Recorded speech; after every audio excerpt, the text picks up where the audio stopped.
이하상 변호사, 김용현 전 국방장관의 변호인으로 알려진 이하상 변호사가 조금 전에 서울중앙지방법원에서 공판을 마치고 곧바로 구금된 그런 상황이 속보로 전해졌습니다. 앞서 지난해 11월에 한덕수 전 국무총리 재판에 김용현 전 국방장관이 증인으로 나왔는데 같이 있겠다, 내가 변호인이니까 같이 있겠다라고 하면서 소란을 피우다가 당시 이진관 재판장이 조용히 하라, 계속 떠들면 감치하겠다라고 했는데요. 그때 15일 선고를 받았고 집행이 안 되다가 한 2달 만에 집행이 됐습니다. 김용남 위원님, 예, 좀 늦은 집행 아닙니까? 그렇죠. 예. 사실은 근데 전반적으로 감치 명령에 대한 집행률이 좀 낮습니다.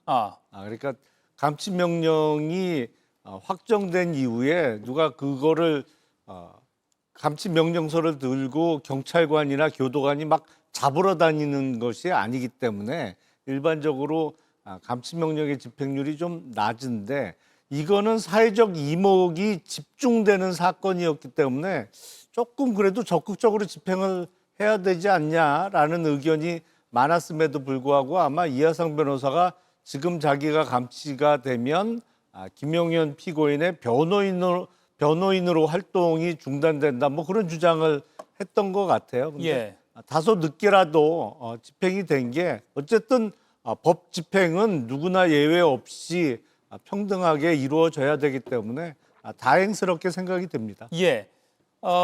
오늘 서울중앙지방법원에서 김용현 전 장관의 위계 공무집행방해 혐의 재판이 오전부터 시작해서 오후 4시 20분쯤에 끝났는데 방청객이 모두 퇴장하니까 대기 중이던 교정 공무원들이 이하상 변호사에 대한 감치 명령을 집행했다고 합니다. 그리고 기억나실 겁니다. 권우현 변호사라고 한 명 더 있는데 이 권 변호사는 오늘 재판에 나오지 않았기 때문에 감치 명령이 집행되지 않았다고 합니다. 정광지 의원님, 네. 지난번 11월의 상황을 되짚어 보면 네.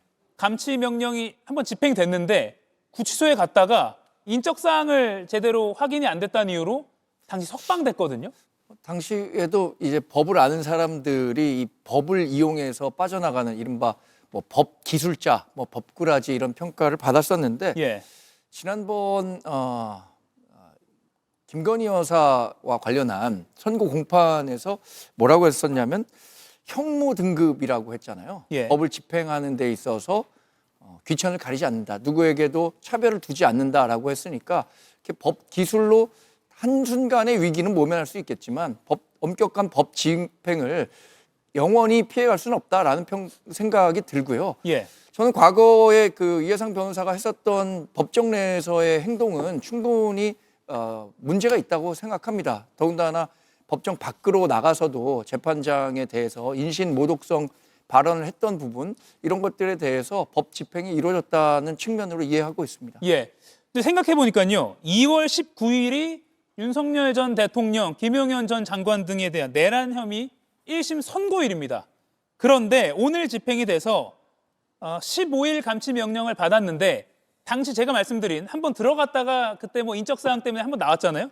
그날 하루가 가만히 돼서 14일간 구금이 될 예정이라고 하네요. 그래서 2월 16일까지 서울구치소에 구금이 된다고 합니다. 그러면 2월 19일이 내란 1심 선고니까 선고 공판에는 변호인들이 나올 수 있게 되네요, 김용남 의원님. 그렇죠. 그러니까 어떻게 되나요? 그 나오는 날짜가 설날에 나오겠는데요, 거의? 설날쯤. 그러네요. 해서, 설 연휴 첫날이네요. 월요일이니까요. 그러니까 설날은 집에서 보낼 수 있게 됐네요. 예. 아마 하루- 재판부가 날짜를 좀 고려한 것 같기도 합니다. 그렇지는 않을 텐데. 왜냐면 선고 공판에 나오지 않으면 또 문제가 될 수 있으니까. 2월 19일이요. 윤 전 대통령과. 보통의 경우에는 선고 날짜에 변호인들은 법정 출석을 잘 안 하긴 합니다. 형사 변호인의 경우에도. 근데 뭐 이거는 워낙 사회적으로 이목을 끄는 중요 사건이니까 변호인들도 법정에 나올 가능성은 높아 보입니다만, 사실은 변호인이 한 사람만 있는 것도 아니고 예. 선고만 그날 듣는 것이기 때문에 옆에 변호인이 있거나 없거나 뭐 다른 절차가 진행될 게 없거든요. 예. 뭐 큰 지장은 없습니다. 지난번에요. 김용남 의원께 하나만 더 질문 드리고 국민의힘 이슈로 넘어갈게요. 구치소로 갔는데 인적 사항을 제대로 명시적으로 안 밝혔다고 해서 밤에 다시 석방이 됐잖아요. 네. 오늘도 이렇게 할 가능성은 없습니까? 그런데 그때도 약간 의문은 들었어요. 왜냐하면 워낙 언론이나 이런 데서 많이 다뤄졌기 때문에 네.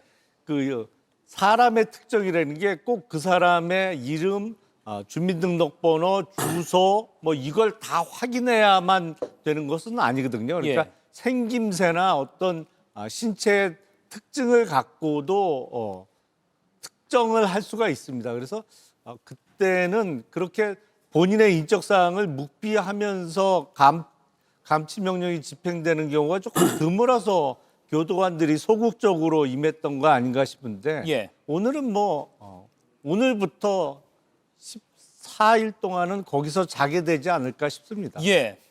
다시 한번 정리해 드리겠습니다. 지난해 11월 19일 날 한덕수 전 총리 공판에 증인으로 나왔던 김용현 전 장관.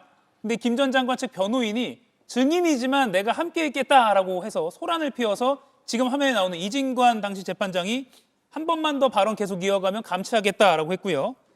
당시 감치명령 15일이 나왔습니다. 다만 집행이 제대로 되고 있지 않다가 2달여 만인 오늘 김 전 장관의 다른 재판이 마무리되고 나서 교정 공무원들이 이 이하상 변호사를 바로 서울구치소로 수감했다고 합니다. 15일이 감치 명령이 처음에 나왔는데 당시 첫 집행했던 하루를 감안해서 14일 동안 구금이 될 예정이고요. 2월 16일에 석방이 될 예정입니다. 그러면 2월 19일 김용현 전 장관, 윤 전 대통령 1심 내란 선고일은 원하면 참석은 가능한 그런 상황이 됐습니다.